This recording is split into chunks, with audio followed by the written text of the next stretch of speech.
Kenny here with Gardening Simplified. Today we're going to talk about planting some of your fall crops. We'll talk about what we've transplanted, and we'll talk about direct seeding and how it's done. So let's get into it. Planting mustard greens.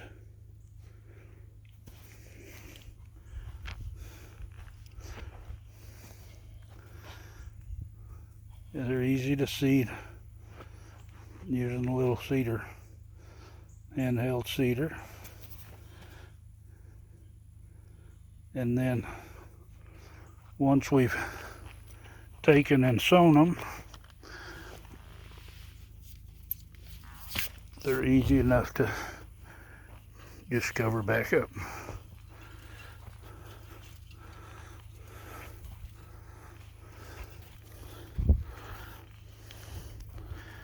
And that's all it is. Nice and easy. I'll do the rest. Over here, we've got carrots. Last time we used boards. This time we're going to use some double bubble like they use when they build metal buildings. We planted some carrots there. We've also have some radishes and some cilantro in here that we've just planted. And we have more carrots over here, and we're going to cover this the same way. We're going to see how good the germination is. As you notice, this one we've got the foil up. On that one over there we have the white up. We're going to see if it makes a difference whichever way. Temperatures are getting cooler. We've also started putting in some of our brassicas. Some of them are really small still, but they're starting their second leaves. That's cauliflower. So we went ahead and we pulled out the red curry squash that was in here so we could complete this row and put a drip line. Not that we're going to need it much, because we hand water these when we put it in, and if the temperatures don't start getting back up into the 90s again, it should be easy to keep the moisture. And we've also, our cauliflower stops here. That one plant that was from the first ones that was trying to raise, and lost most of them from the heat. But these here are broccoli. I'm growing two types this year. So we've just planted these today. This is September 24th. And we've got some more dinosaur kale, Black Magic. We decided to put it in here where we had a few earlier plants that we'd transplanted over here, so we kind of have them all together. And then, let's see, this is where we started putting in our cabbages over here. We put in some early girl and some flat Dutch. And over here on this row, amongst our peppers, we kind of put some collards in here. So as our peppers fail, we'll fill in the other places, but this is probably going to be a few months before the bell peppers give up, because they like the cooler weather. The earlier broccoli is really doing good. It's a few of them are behind, but this is the gypsy. This is the same stuff I planted in the spring, and you can see that they've got, well, I say late spring. It was a little later than the crop should have been, but they still made good heads.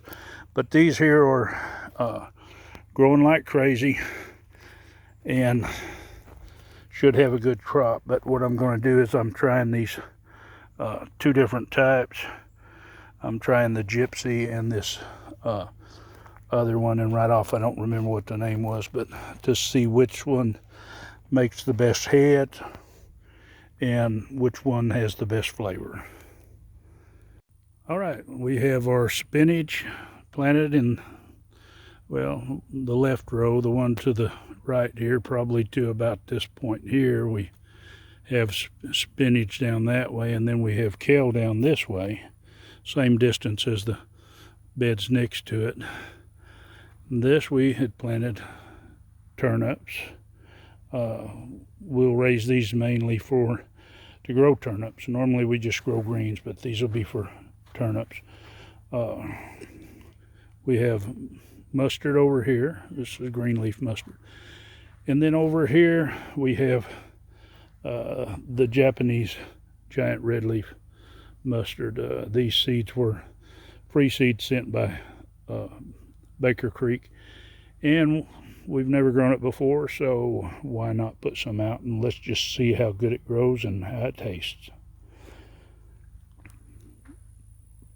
This kind of updates you where I'm at right now. We've watered all these in after we planted them, and if the temperatures stay cool, then it shouldn't evaporate a lot, and we should be in good shape. We shouldn't have to keep watering like we do in the summertime. But you can direct sow turnips, radish, mustard, kale,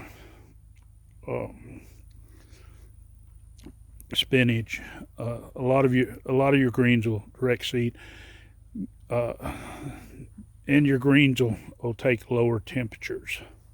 So you can plant them late and still get a crop with most of them.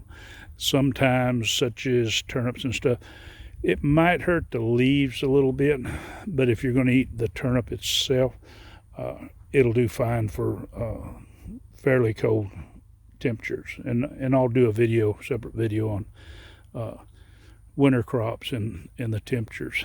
So if you want to see that, you want to see more videos like this, just subscribe, hit the like button, and share this. And if you want to be notified, hit that bell. Happy gardening. Kenny here with Gardening Simplified. Today we're going to talk about planting some of your fall crops.